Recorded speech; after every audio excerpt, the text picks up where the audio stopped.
জয়গুরু, সুপ্রভাত। হরি ওম।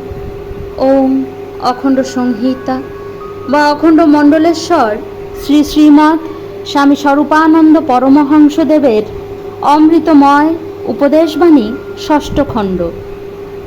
সংসারশক্তি ও দুঃখ। তোমার দুঃখ, বিপদ ও অশান্তির কথা শুনিয়া বিন্দুমাত্রও বিচলিত হই নাই। কারণ অপ্রত্যাশিত দুঃখ এবং অসহনীয় লাঞ্ছনার মধ্য দিয়াই অমৃতের সন্তানেরা জীবন গড়িয়া তুলিবে। জগতের কোটি কোটি দুঃখার্তের দুঃখ তোমাদের জীবনের উৎসর্গের দ্বারা দূরীভূত হইবে।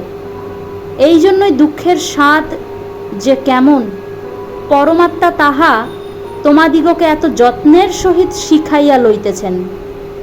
দুঃখ দেখিয়া মুষড়িয়া পড়িও না, হতাশ হইয়া যাইও না। তোমার যে আত্মসম্মানের সংগ্রাম চলিতেছে তাহা শুধু তোমার সংসারাসক্তির হেতুতেই এত কঠোর ও পরাজয় সংকুল হইয়া রহিয়াছে। সংসারী জীবনযাপন করিবার যে প্রচ্ছন্ন কামনা অন্তরের ভিতরে রহিয়াছে তাহাই তোমার আত্মসম্ভ্রম জ্ঞানকে প্রতিদিন এত পীড়িত ও এত লাঞ্ছিত করিতেছে। তোমার সমগ্র শক্তিটাকে ব্যবহার করিয়া একবার দেখো দেখি, সংসার জীবনের মোহটা কিছুদিনের জন্য পরিত্যাগ করিতে পারো কি না।